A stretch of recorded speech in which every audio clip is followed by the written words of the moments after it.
Hello, everyone. It's Francis Widdowson here. I am very pleased to announce that today I have a incredibly important guest. Daniel is your actual name, Daniel Sparklingeyes from Edmonton, I believe. And Daniel has graciously agreed to be interviewed about his views and his experiences. And I think this is incredible. This is an incredible opportunity to be able to try to understand things a little bit more. And I know a lot of Aboriginal people are upset with me. They think that I dislike Aboriginal people, and this is not the case at all. I am just trying to honestly state what I think is the case, and I could obviously be completely wrong on many things. And if I am wrong, I would like to be corrected. And so I'm hoping that's going to be sort of what happens today is that I'm going to learn some things that I believe that are wrong. And Dan is going to help me to do this. So thank you so much, Dan, for agreeing to interact with me on various subjects, which I think many of them will be about the nature of Aboriginal politics and what goes on in Aboriginal communities, because it's my understanding that you spent a lot of your career trying to deal with community politics. And so maybe you, before we start, you could just tell the audience a little bit about your background. Sure. So I graduated from the University of Lethbridge in 2014 with a business degree with a major in finance. And I worked a few years in the corporate world, doing commercial insurance and commercial banking. And then in 2019, I ventured into Northern Alberta to work for a First Nation in Treaty 8 territory. And I was doing economic development. So I was involved in overseeing banned businesses and doing due diligence in the investment process. So I was pretty close to the decision makers, like the chief and council, and also the band manager. That was who I directly reported to. So in the process of doing this type of work for about 4 years, I became pretty aware of how band politics work, how like just generally how a First Nation functions internally, because a lot of people wouldn't know that if you haven't been on the inside before. It's definitely very different than like a normal, like how a town would operate, because obviously it's more political, it's more clan driven. So definitely learned a lot of unique things when I was there, and got some good experience, I guess, and definitely saw some things that were pretty negative overall, just due to the social problems in the communities. There's obviously a lot of negative things like like drug and alcohol abuse, and other social problems that obviously take away from like the positive efforts that some people are trying to make. So I definitely saw the struggle there in making any progress. And so, how many years did you work in Aboriginal communities? Like so within the communities themselves, 4 years. And then Okay, I've also done work kind of on the outside, doing more like a consulting work. I've done that for a few years as well. okay. And in terms of your education, it's my understanding that you got your degree from the University of Lethbridge. Is that correct? Yes. Yes. And how did you find that education and that whole experience at the University of Lethbridge? So that was, I guess, like pre-woke. So, I guess it was, yeah, yeah, it was a more traditional university experience probably than what's going on now. Mm, Yeah, like in Lethbridge itself, I didn't really like it there very much. I found it, mm, um, like kind of conservative. So, I didn't really meet as many people as I might have liked to. mm. But like the actual university experience itself was good. I got a good education there, I think. So overall, I would say it was positive. And you've got an economics degree, is that correct? Finance. Finance. Um, and so it's a degree in finance, which looks more at like what would you say is the difference in a degree in finance and a degree in economics? Like what do you have any sense of that? Yeah, it's been a while since I've thought about that, but I would say generally finance is more about obviously like financial analysis, like kind of analyzing a company and seeing how it's doing financially and competitively. and trying to evaluate like capital markets as well. And yeah, and like people from finance, they go on to investment banking and careers along those lines of Mm, like basically making investments. okay. Whereas yeah, economics is more about studying the economy itself. Okay. And I would imagine that there's not very many Aboriginal people who get degrees in finance. Is that correct? Have you met other Aboriginal people who have degrees in finance? So I haven't met other Aboriginal people who have the degree, but I've met finance students Okay. just through some mentoring that I did. Okay. And okay, so this is great. So you have a sort of a firm, because I don't have any background in sort of economics or matters of finance. In fact, I find the whole thing quite intimidating Yeah. to be honest, because I tried to do a couple of years of the sciences at the University of British Columbia, and I found it to be, the whole mathematics and things. Like I could do it, but it was just incredibly difficult. So um, this must give you sort of a serious ability to understand the nature of the economies on in terms of Aboriginal communities. Yeah, I and the thing about it is like the economy of a First Nation is very simple.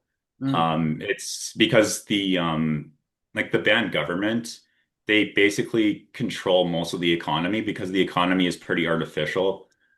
Because it's based like almost solely on government transfers, like not 100%. Like in every reserve, you're going to have at least a few entrepreneurs who do some stuff for themselves and maybe like a few other people as employees.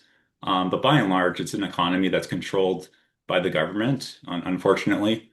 So it's pretty easy to understand if you're on the inside and you're being like you're aware of what the decisions that being made are, and you're sitting at the table and you're with obviously the key decision makers. So it's relatively straightforward. Chief and council will direct resources where they want it to go. And it kind of works that way.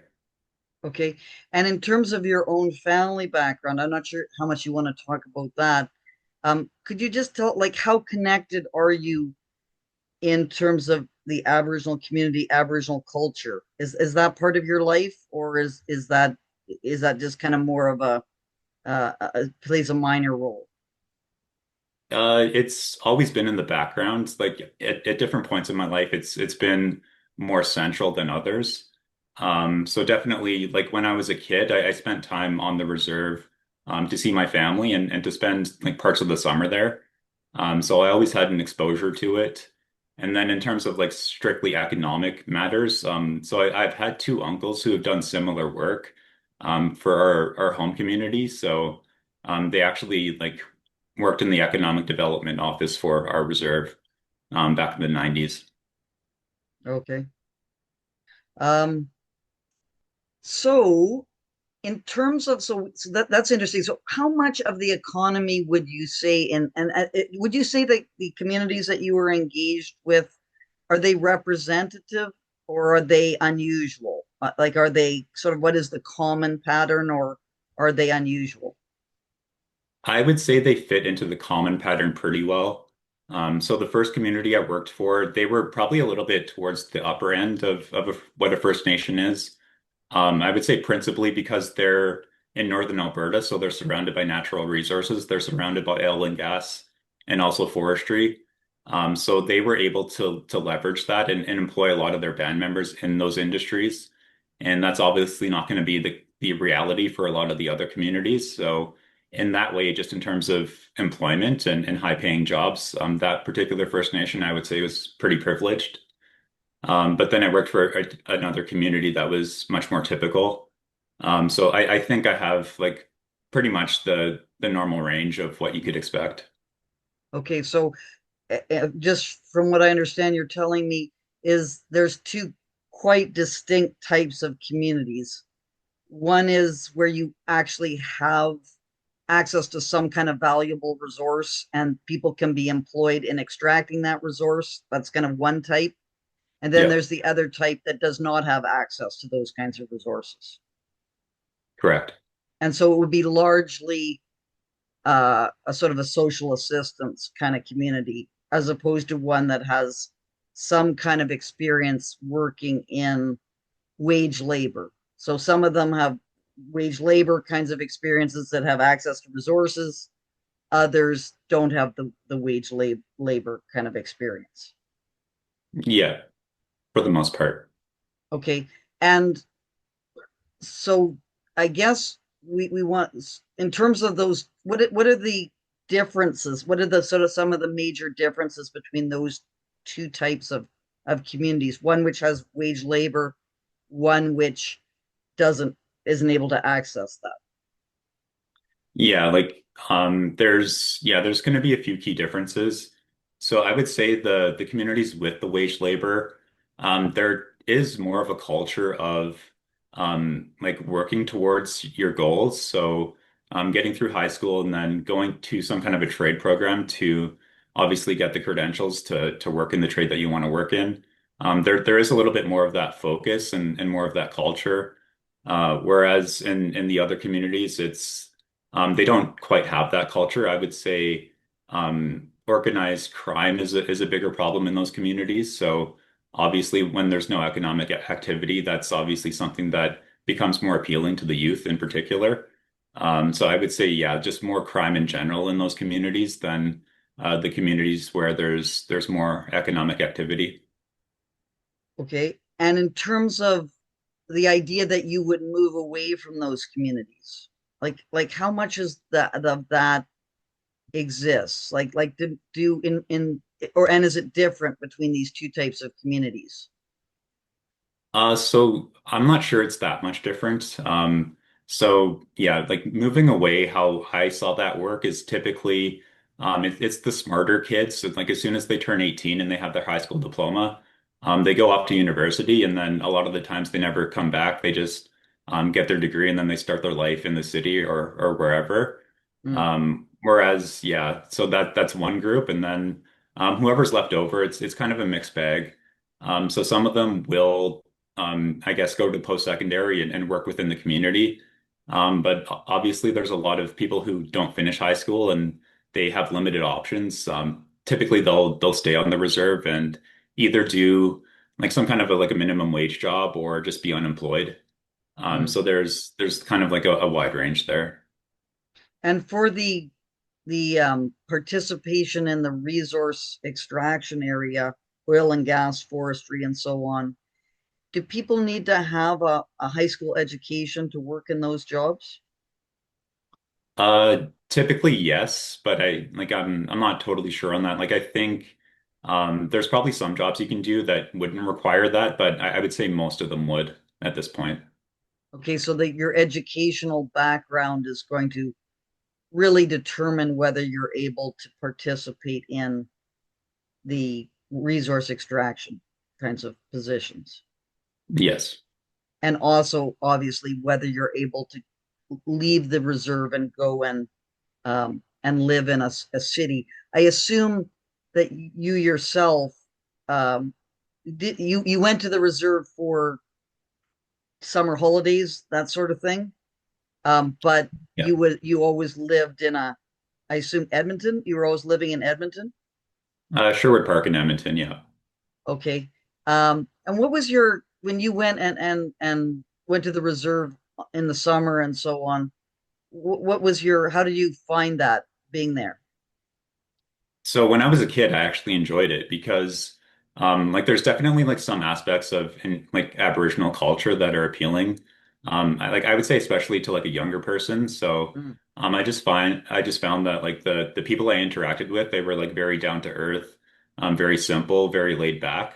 And that was something that kind of appealed to me as a kid. So I actually generally enjoyed my time there, just spending it with my family and like some of the other people in the community as well. mm. And as you get older, what was your kind of your sense as you got older? Yeah, well, as I got older, it definitely changed. Especially like going through the system and working and talking to other people and basically finding out how the system actually works. And like what the reality is for the people that live there and what their life expectations actually are. I feel pretty negatively about it now. It's kind of Mhm. hard to be positive about the situation because everything about it is so negative. It's so ugly that it's yeah, it's just hard to be positive about it now. I mostly stay away. Like there's still like a few people that I talk to, but for the most part, I'm completely out of the community now. Okay. And if it's not too like just don't go there if you don't want to, but what is the ugliness? Like, can you give people a sense of what the nature of the ugliness is? Yeah, I can try to. It's definitely there would be a lot to talk about to talk about it in full.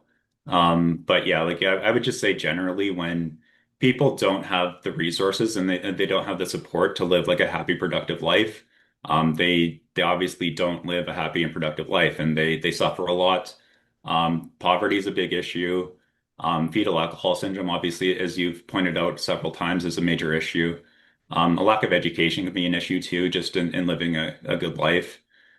So what you see is like a lot of people fall through the cracks and they are like obviously poor, as I said. But yeah, they'll typically be on welfare or some other kind of social assistance. They'll be kind of going from job to job with no real, I guess, job security or really much of a future other than like the next few paychecks. So it's kind of like like a whole struggle to live there. I would like analogize it to a third world country Mhm. because it's a lot of the same dynamics. It's poverty, it's corruption in the government. So I think that's like a good way for like a normal person who's coming into this cold to understand it quickly is that it's very much like a third world country. And it's not though. It's within Canada, which is like obviously one of the richer countries in the world, one of the more developed countries in the world. Mhm. And that's the sad part for me is like seeing the contrast between how they live and how Canadians in general live. So yeah, that's what's I would say difficult about it in a nutshell and what the ugliness is. Okay.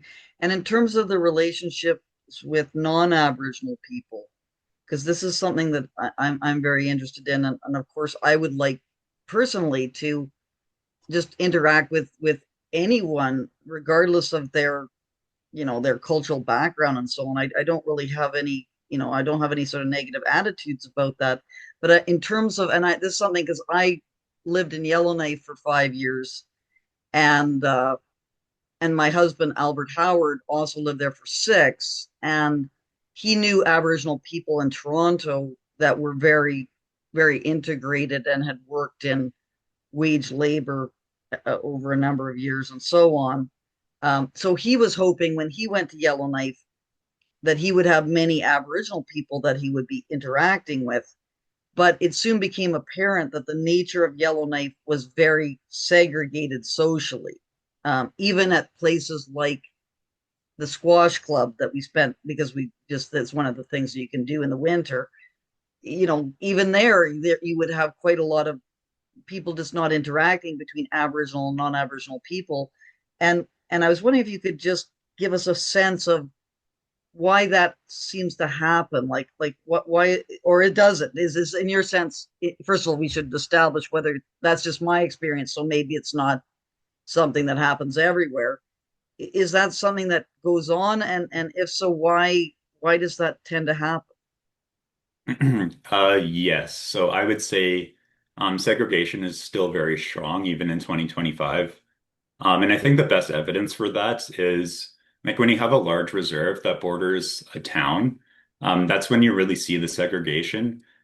Because like where I was up north, it's actually like most of the people that are living in that area were indigenous.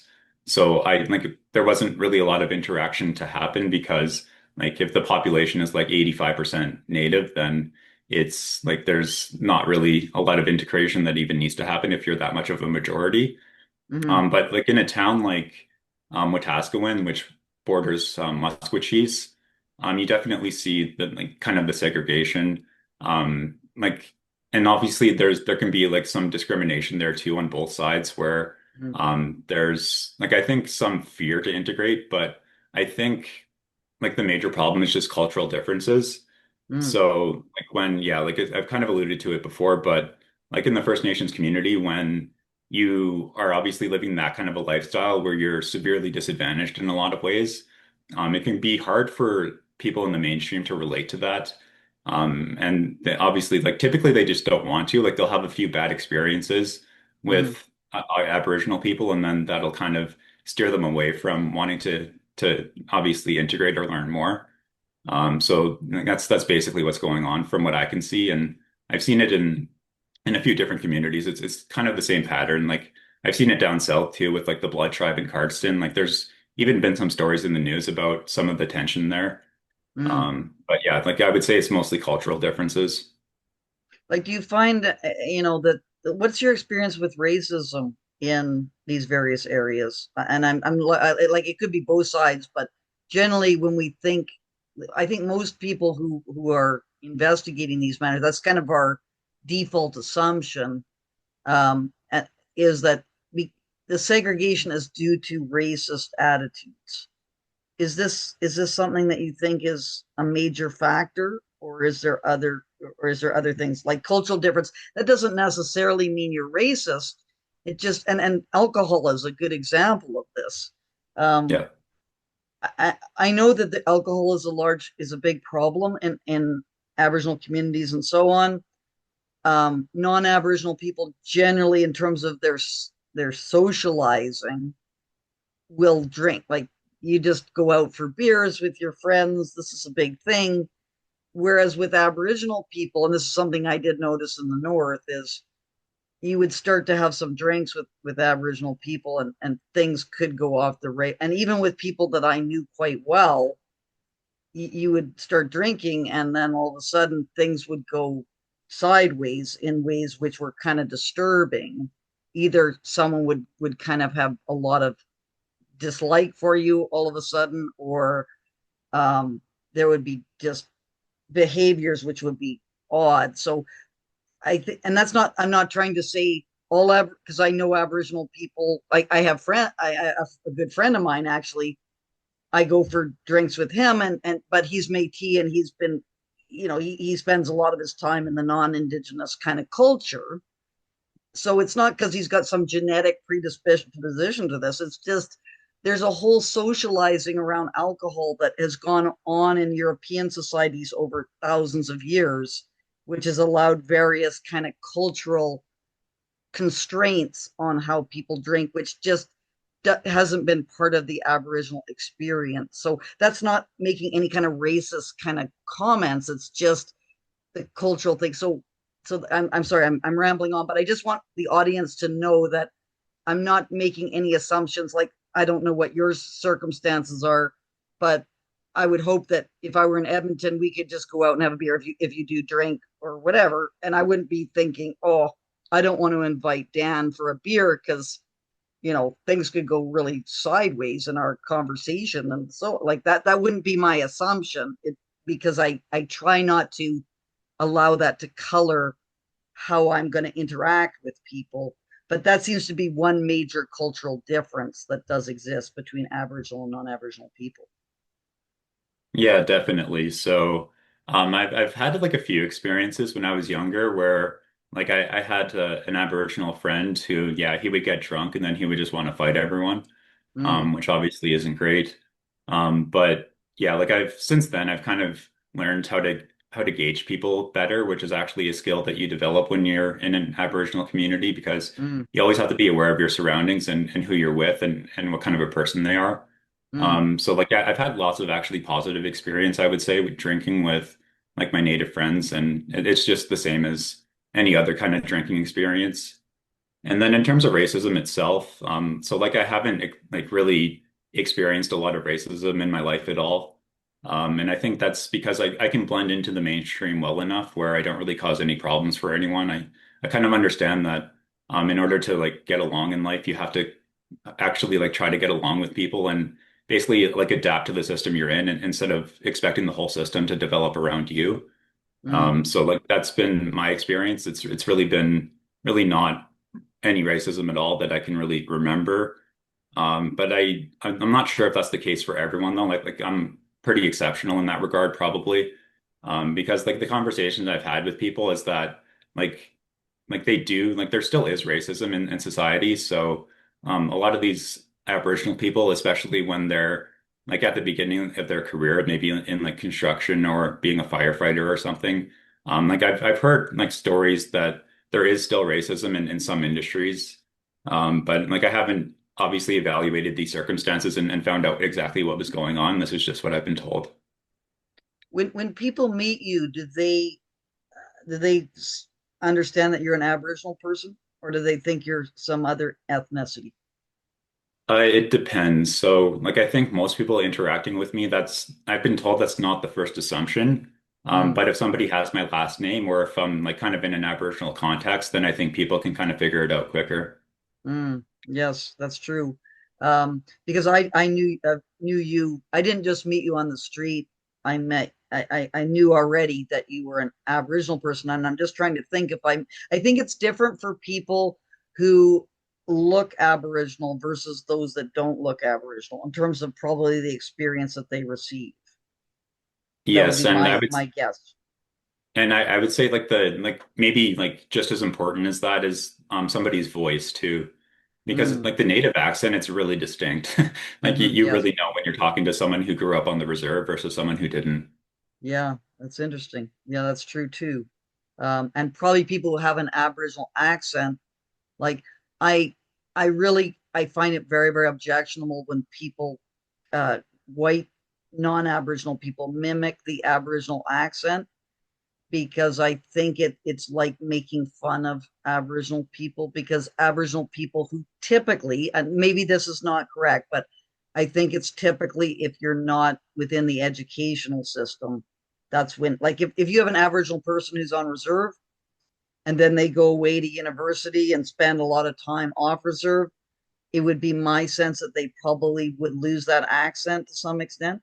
Whereas if they're Yes. isolated and they're impoverished and that's when they would have that accent. So when people start doing that, I really, I'm very firm with people when I hear them. I said, that's not it's not like, I don't know what the politics of this are, but it seems to me that it just is not appropriate. And I think it's done. I have heard that done. And I consider that to be at best very very insensitive kind of approach, and at worst it's probably got some racism that is lying behind it. But I don't know if you've encountered that at all, that kind of approach of that kind of belittling approach.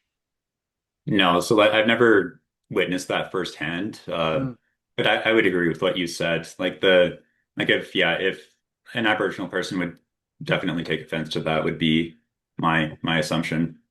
yes, and I'm not sure about other ethnicities, like whether someone using the accent of someone, is that offensive or not? I don't know.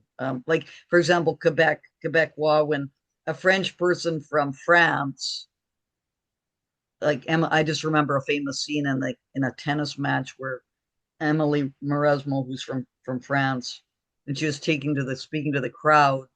She used the Quebecois accent to speak to the crowd, and I don't know how Quebecois people felt about that, like whether that she they thought she was making fun of them, or whether that was just kind of differences. Like people do have different accents. It's neither good nor bad unless you're kind of implying that someone's a kind of a hick or something like that because they're unsophisticated or something like that. I don't really know. But I find these things to be very, in terms of what it actually means when people do that. Um, so one of the main things I wanted to talk to you about, which we have touched on a little bit, but I wanted to get into this in more detail, is the nature of Aboriginal politics in these communities. So we've already established that we have two sort of general types: the ones which have access to resource extraction and there is wage labor that exists in those communities, and the ones where there is no access to resources. Do you find the politics in those communities is the same, or are they different? What's your view on that? So there's definitely similarities. I'll start there. So yeah, it's obviously tribal politics. So like the people who are elected and into chief and council, not always going to be like the most qualified people to be in those positions. Mm, It's largely going to be dependent on like how big your family is and how many votes you can get. Because that's typically who's going to vote for you is your family and friends, because like these are people that like you're always in the community together, and it's relatively small community. So like everyone knows everyone and everyone knows each other's business. So it's not like very anonymous when you do anything, like, and that includes mm, voting. So you're typically going to vote for your family member. And that's true across like pretty much every reserve, I would say. Like I'm actually not aware of a reserve that isn't the case. mm, So that's going to determine who's in leadership. And then yeah, so in terms of differences between the two types of communities, um, I would say like the communities with more resource extraction, there's going to be more of a focus on business opportunities and expanding the First Nation, like their group of companies, and focusing on those economic opportunities that are going to come with those resource industries. So that's going to be a major focus for those leaderships. Whereas with I guess the poorer, more destitute communities, I would analogize it as like basically the band office and the leadership. It's basically like a welfare office. Like mm. they're only like basically trying to satisfy their population enough to basically like stay legitimate, so that they can continue their operation. They can continue to enrich themselves, and basically, nothing really happens with the community. It just continues to get worse. Yeah, so that's an interesting thing that I hadn't thought about before, which is the larger the family, the more votes you're going to get. So, um, and I'm just thinking and voting, I assume, is anonymous. So you could potentially vote for another person who's not related to you if you thought that they were a better, you know, involved in doing things that you thought they should be doing more. Um, but that doesn't tend to happen. It's always along family lines, regardless of the, someone who just happens to be a really principled person who doesn't do these things. Like if it's anonymous, why wouldn't the person vote for another family kind of faction because they thought that that person would be able to provide the community with better things than the other group would be able to do. Yeah, so in terms of like just a really qualified kind of charismatic person getting elected Yeah. over like a family supported candidate, so I've never seen that happen before. Mm, Situations where there like is a strong charismatic leader, they typically also have a big family voting for them. So yeah. it's like I've never seen it happen in isolation though. And Yeah. then like in terms of why someone wouldn't just vote for like the most qualified person, that's typically going to be like I think that's probably a cultural thing. Mm, So like they're just not thinking that way. They're not thinking like this person's really going to change the community for the better. They're probably just going to be thinking I have to like it's an election. I have to support my family because that's how I'm going to get money or that's how I'm going to get a job. yeah. So like the incentives are kind of geared to vote for your family. And yeah, so in terms of distribution, especially in those kinds of welfare economies, transfer, what we call a transfer economy, is that who determines who gets the best house, who determines who gets access to whatever there are jobs in various contexts. So there would be a school there, and you would need people to be a janitor or whatever, like all those kinds of things where you'd have to have an allocation of the various jobs as well as an allocation of the various kinds of resources. It would be the people who got elected who would be doing that. And if you were related to the group that got in power, you would get more of those things. Is that the kind of thing we're talking about? Yeah, I would say that's exactly right. So yeah, it's going to be the chief and council. They're dictating pretty much everything. So they can get involved in like kind of like the minor decisions, like who gets a house or who gets a job. Like so technically they're not supposed to. Like there is technically like on paper there's a separation between the administration and the government. But obviously like in a small community type setting, those lines can get blurred. So like they exert a lot of influence over like the individual decisions, and then they exert obviously a lot of influence over like the general direction that the nation is going to take as well. Mm. And is there any kind of punishment of people for not for like rising up against what's happening? Like this is kind of often what's like there's the difficulty of if you've got a larger family, you're going to dominate just by your numbers. And Yes. there's no sense that you're all equal under the law or all these kinds of liberal democratic kinds of things, which would kind of cause outrage in sort of the Canadian context or the British Columbia context. If we heard the leader of whatever government was using their position to reward their family members and so on, this would cause a lot of consternation. But is there, first of all, is there consternation that happens in Aboriginal communities about this situation? And then if there is there a kind of punishment of those who do show consternation? Yeah, so yeah, in pretty much every community, there's going to be that dynamic. So there's going to be people who have either been wronged or feel they've been wronged. So they're very much against chief and council.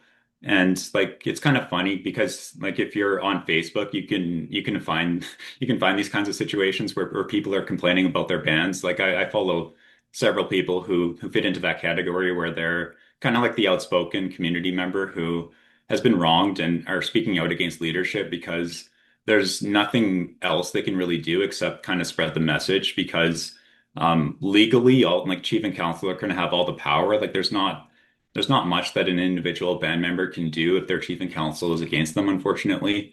Mm, So like there are really strong people who decide to be activists, but you really have no incentive to be an activist because like all the power is going to be going against you, and you're going to be living a pretty difficult life for the most part. Like you're going to be cut off from employment, and you're going to be cut off from a lot of things. Like I've even known situations where people have lost their homes mm, to a leadership that either didn't want them there or wanted someone else to have their home, obviously. So you can have a lot to lose and not much to gain by being an activist, and instead um, like like I think probably the only motivation would be that you're trying to create some change, and that's the only way that you can do it is by using your voice.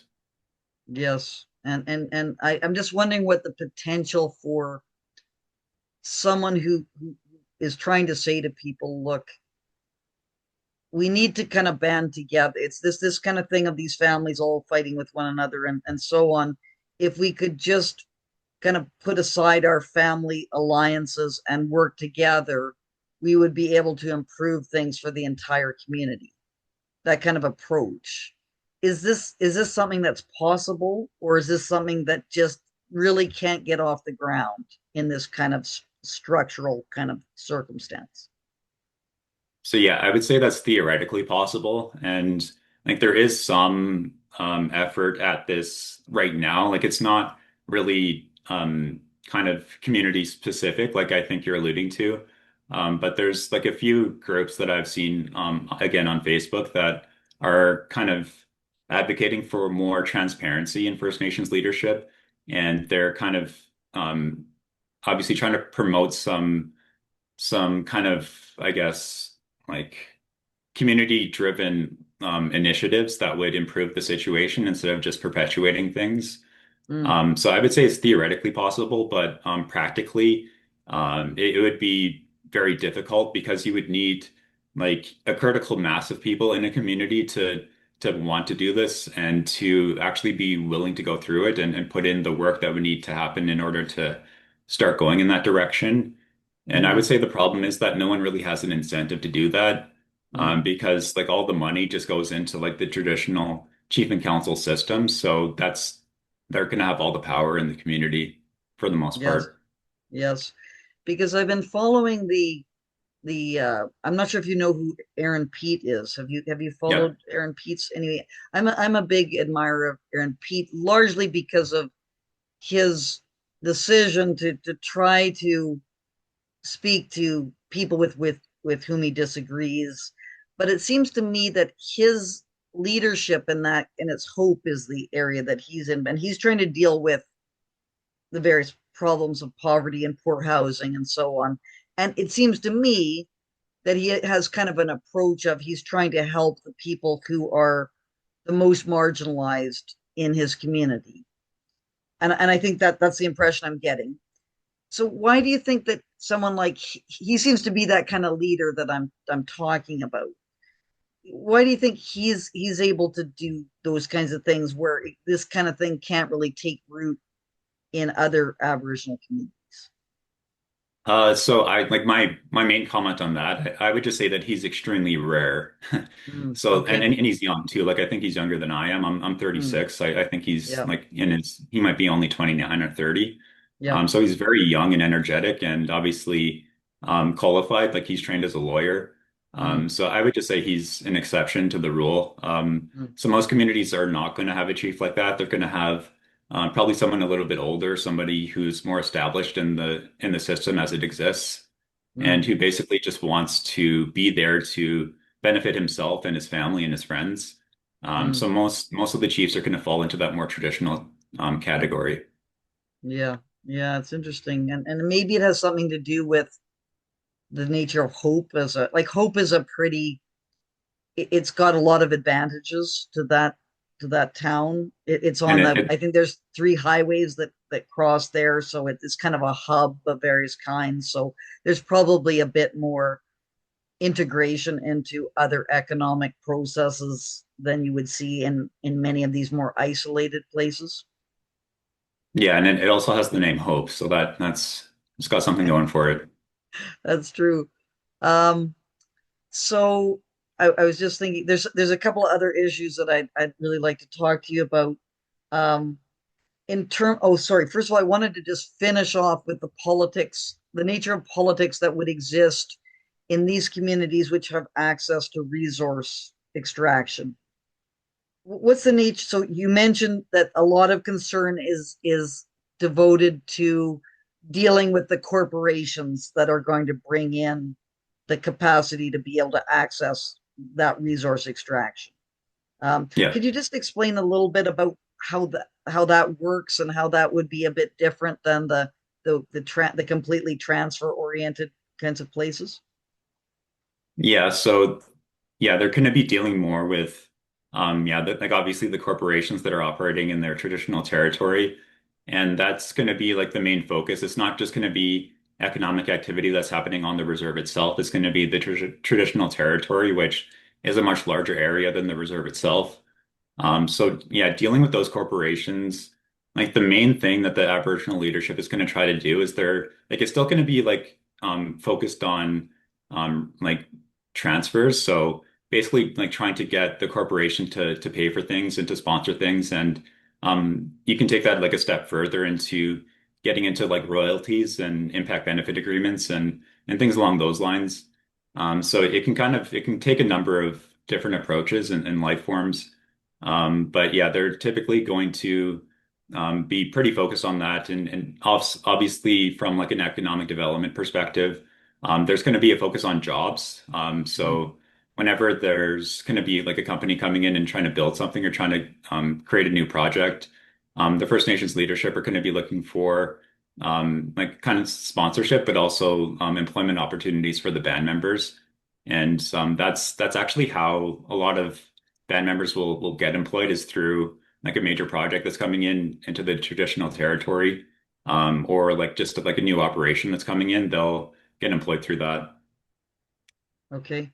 And in terms of the allocation of jobs in these resource extraction areas, how much is that dependent upon your kind of family position and so on? Does this dominate that process as well, or is this more you go through an application process where you show your various skills and you're selected on that basis? Yeah, so I would say like the kind of like the kinship focused in getting jobs in those sectors, it definitely still exists. So like if you're part of a privileged family, like you'll probably get like first priority over those types of jobs. Mm, But what I would say is like there's that employment, like there's so many of those jobs in a lot of cases that the politics won't matter as much actually, and it will be actually more fair. So like if you've got the qualifications and you're a band member, like you have a pretty good shot of getting in. Okay. Okay, so that's very interesting in terms of that situation. There's a couple of areas that I would like to explore. I know our time is relatively limited, and I don't want to overburden you with all these things, but one is sort of the Aboriginal worldview, Aboriginal ways of understanding things versus what's considered, and maybe that's just not a way to be thinking about things at all. Um, and then sort of the non-Aboriginal or the Canadian or the however we want to say it. Like we're always being told that there's this Aboriginal way of understanding things, and then there's a non-Aboriginal. Is does this have any validity to it in your view, or what's your response to those kinds of arguments? Like, sorry, any validity to what specifically? Sort of the idea that there's an Aboriginal way of understanding things, and then there's a non-Aboriginal way of understanding Okay. things. Is that a valid way to think about things, or is that not valid? I would say it's mostly unvalid. I think the Aboriginal ways of knowing, it's like from what I can understand about it and what I've seen, is it's basically just like one person's perspective on something. Mm, So like it's not really scientific. It's not something that has been tested at all mm, through any kind of like scientific process. So yeah, like I would say it doesn't really have a lot of validity, even though like a lot of people might want to give it a lot of credibility. I don't really see much of a reason to do that. but in terms of, and I don't really know how to characterize this. It's more like you yourself. You got to go to university. You've done these things. You know, other Aboriginal people are doing these things, but then there's people who are kind of, I don't know if the word would be more traditional in their orientation, or they're sort of tend to spend most of their time in the Aboriginal community kind of setting. Is there Yeah. differences in how people operate in terms of the way they think about things in those two different contexts? Yeah, so like they're gonna think about things like way differently than someone who isn't in the Aboriginal community. So like I would say there's more like obviously there's not as much of a focus on like the scientific method or like objective reality or truth itself. Mm, There's going to be more of like more tribal considerations, more I guess like spiritual considerations as well. So they're going to be more like faith-based as opposed to fact-based. They're going to be more conspiratorial as opposed to just believing what they can see or what they can observe. mm, So there's going to be yeah, it's going to be totally different. So they're going to be thinking more along the lines of like spirituality and like they're going to believe in conspiracy theories. That's something that's pretty popular in a lot of these places. mm, So there's going to be kind of an absence of a lot of things that would help them succeed, and the presence of a lot of things that I think are probably distracting from I guess progress. and so in terms of, and I find this interesting, this conspiratorial kind of views. Like I was wondering if you could just elaborate, like what kinds of conspiratorial kinds of views are held in this kind of context. Yeah, so there's a lot of conspiratorial views. I think the most like one of my favorite conspiracies that it's so incredibly like I guess like sensational that like it's hard to believe that anyone would believe it, but there's this belief that like the First Nations in Canada, they have a trust fund that's worth like I think $2 trillion. And the interest payments from this fund pay for all the programs in ISC, which is Indigenous Services Canada. Mm, But obviously, like on its face, it makes no sense because like a $2 trillion fund, like that would be bigger than the economy of Canada. It would be one of the yeah. biggest funds in the world. So like if this thing existed, there would be a lot of evidence for it, but there's Mm, not one shred of evidence for it. So like it's okay. something that just obviously isn't true. It obviously doesn't exist. But I would say like most Native people who hear about it like just instantly believe in it Mm, because it's something that can be empowering in a way because if we have this massive fund, it would make us like credible and legitimate on the international like scale. mm, So like there's a desire to believe in something that isn't true because it kind of makes us feel stronger, as opposed to just thinking about it and like, just coming to a conclusion within like 10 seconds that this doesn't make any sense. Mm.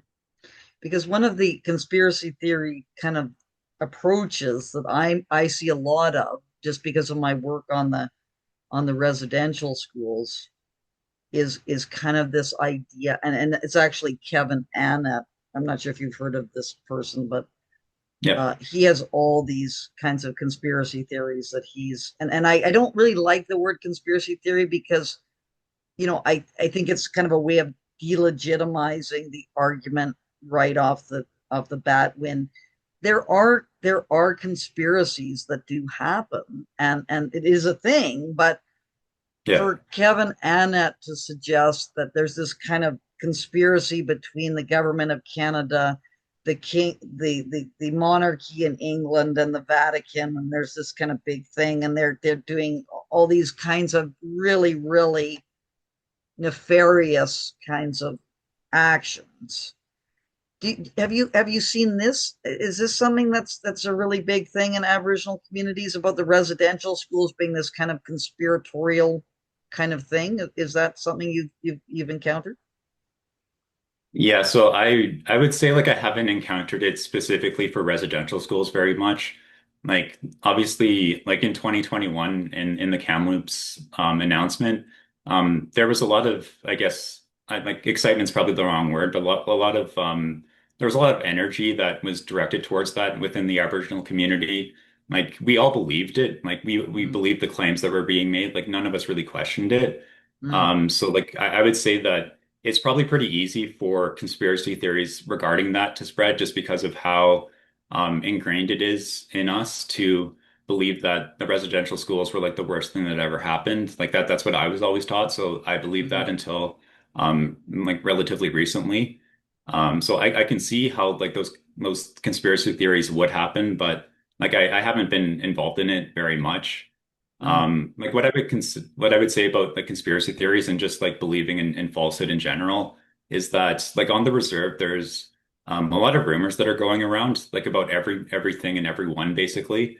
And like a lot of them are true, a lot of them aren't true.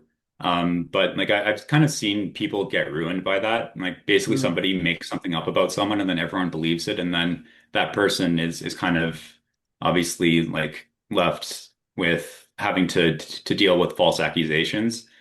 So I would say that's a huge problem too that probably a lot of people don't know about. It's just how like a false accusation on the reserve and like it travels quicker and faster than it would probably in a different context because of the size of the community and the dynamics. So yeah, that's just another problem. And it seems as well the consequences of it would be, because of everyone knowing one another and resources being tied to some extent to who you know.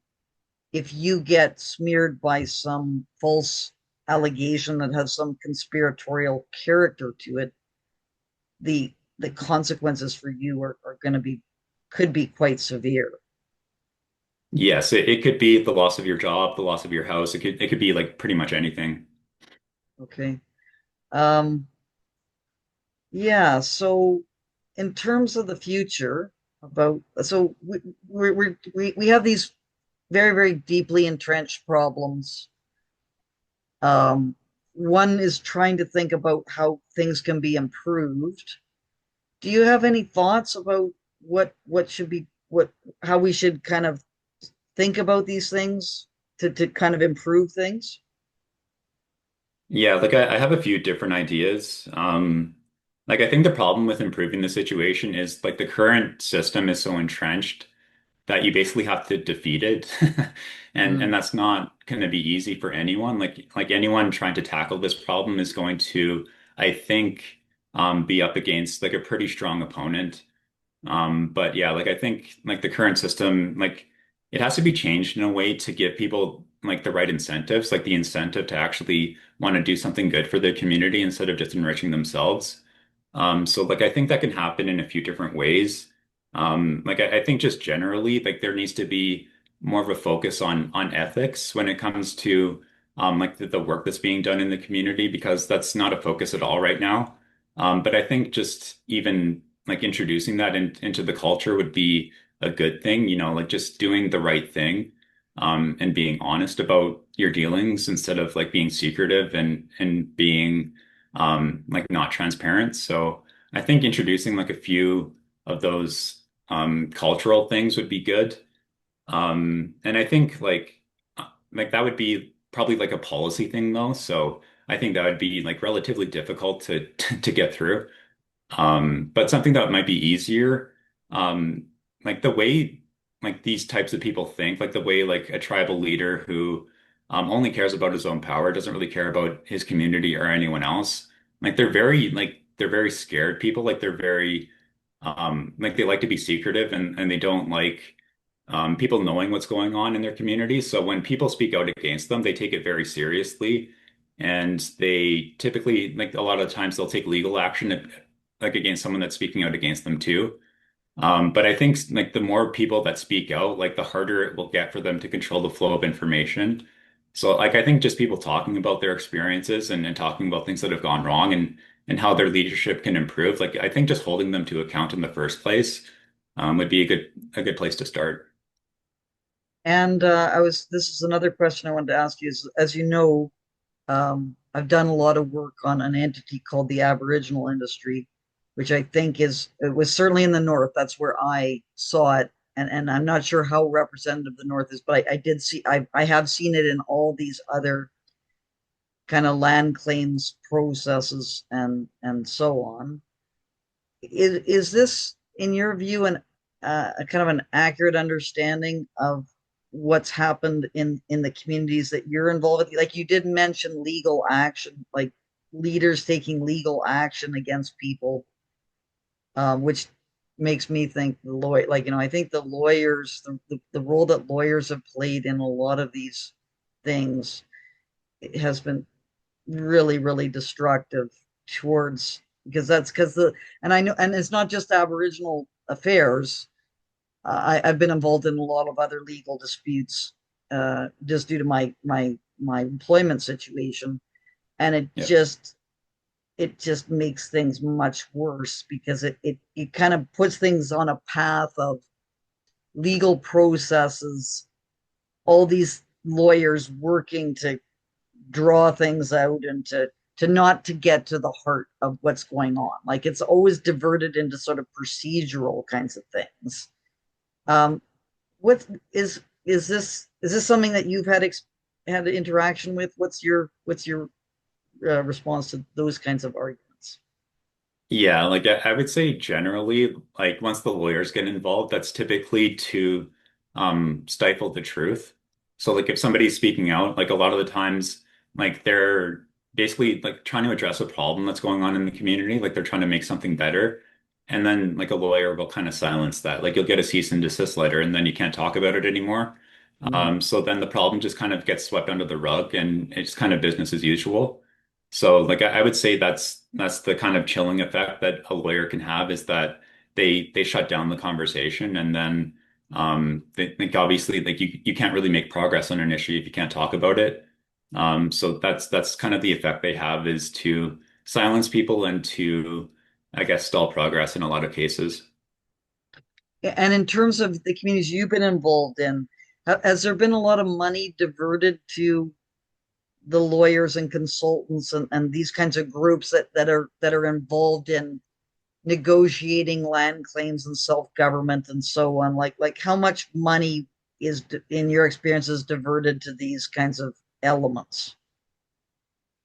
So like specifically like land claims, I haven't really been involved in that, but just yeah, just in general, just like money that's going to get paid to lawyers and consultants and in a First Nation community, it's going to be like usually like it's a lot of money because a lot of the work that's being done within the First Nation itself, it's like kind of like economic development plans, like long-term plans, like kind of technical like long-term plans that will probably need a consultant and in a lot of cases like a lot of the businesses will need a lawyer too.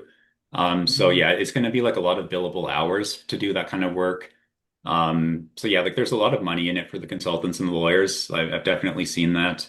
Um, yeah, in a nutshell, like there's obviously there's always lots of work because there's always lots of government money coming in, and then like the government managing another government, they're going to want lots of like government stuff, like lots of plans and things like that. So, yeah, there's always lots of that kind of work.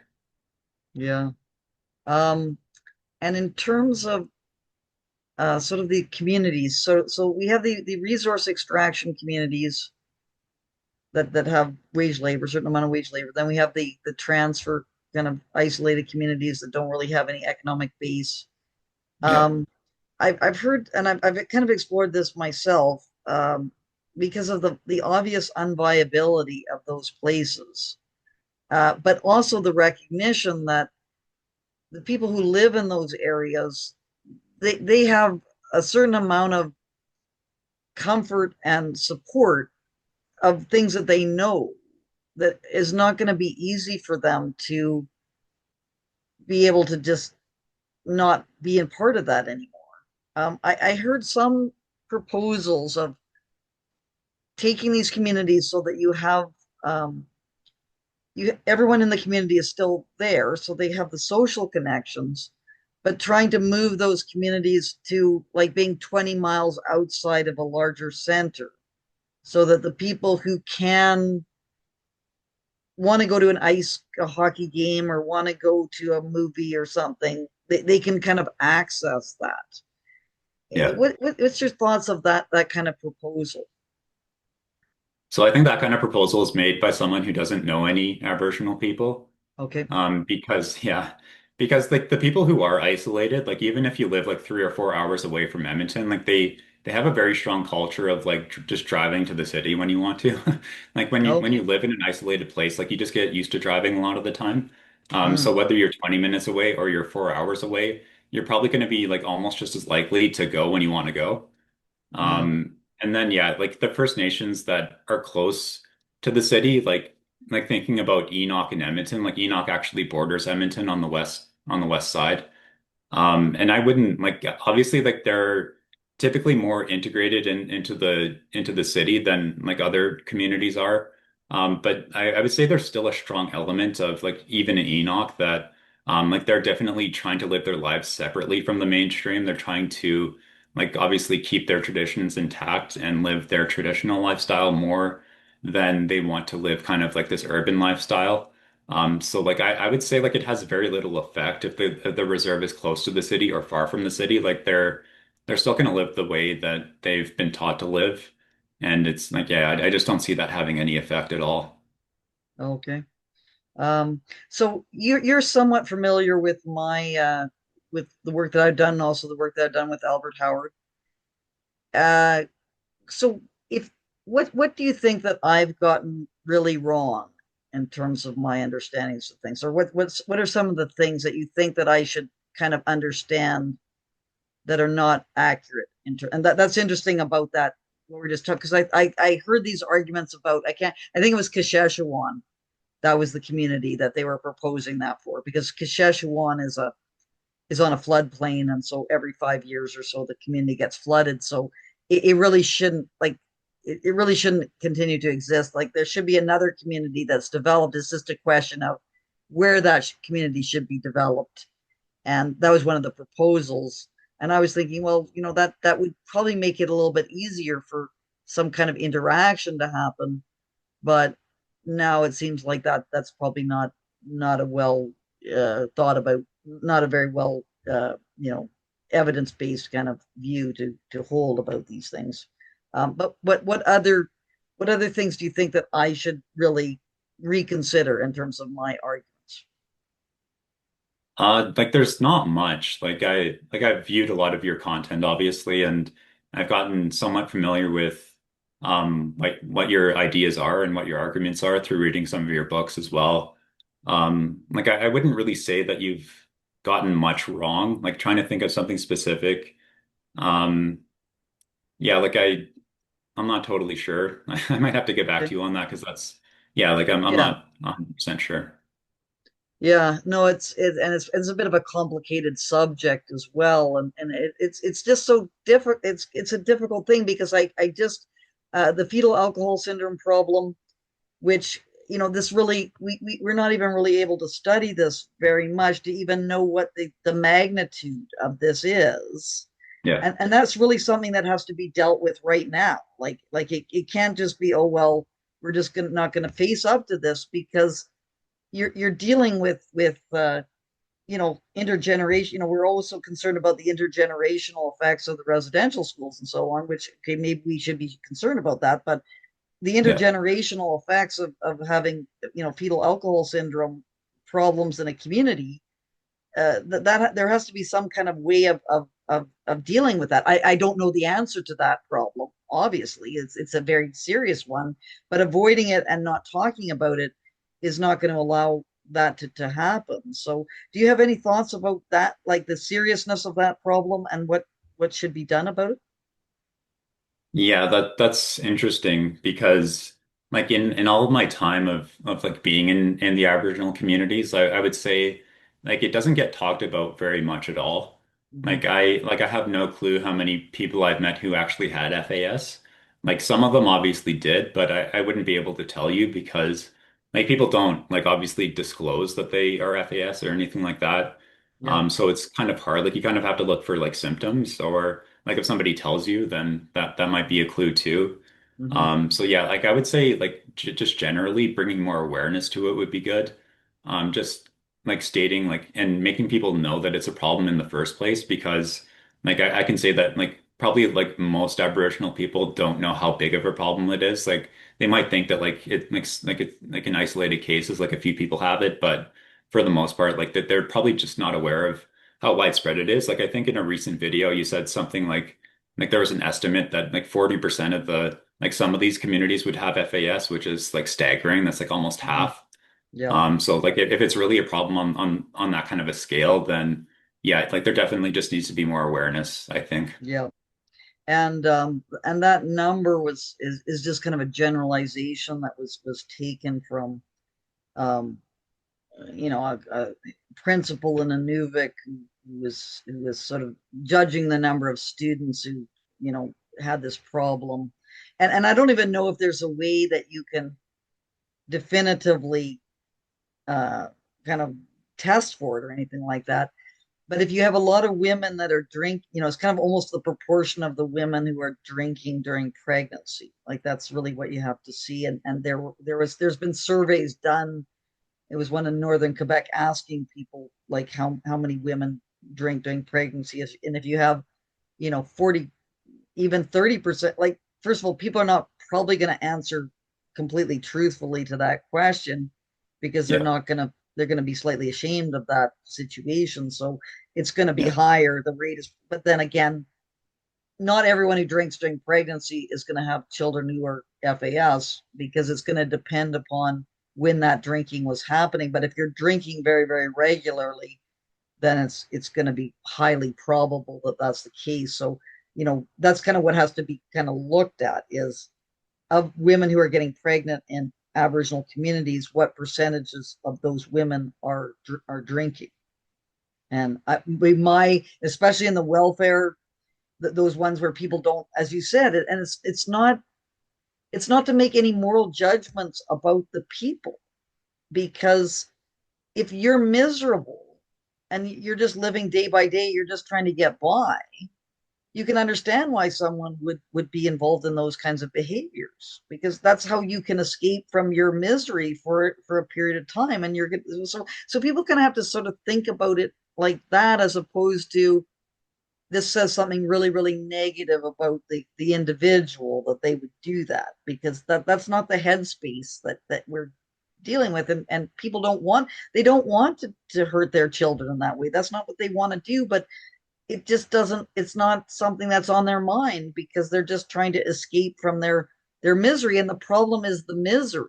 Like that's how you deal with the FAS problem, is not by trying to restrict. Like I maybe that has some benefits, restricting the alcohol into communities, but then you have bootlegger problems, you have all sorts of other escapes that people you still have the miserable people. They just are going to look for another outlet to try to deal with their misery. So it's not any but I think people have to kind of they have to seriously address this problem and start talking about it and trying to figure out how that problem can be addressed before, you have more and more people who are going to be suffering from this condition, which is going to be people who are never, there's going to be really no solution for any person who has that problem, that their life can be made a little bit better, but it just is going to be people who can't really function in Canadian society.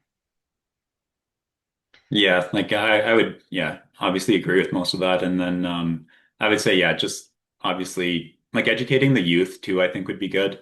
Because like there's like, yeah, it's maybe too late for some of the pregnancies that have already happened, but if you can educate the young people into letting them know like how serious the problem is, then I think that could also help. Yes, that's possible. So, anything, Dan, that you think that should be said that we haven't covered, like any kinds of major concerns and things that Canadians should be thinking about when they're thinking about how to improve circumstances for Aboriginal people, but also interactions between Aboriginal and non-Aboriginal people? Yeah, that's a good question. It's kind of complicated because I think on the one hand, there's a case to be made that like there's like I've said it before, but like there's not a lot of positive things going on most First Nations. Like it's mostly a negative situation.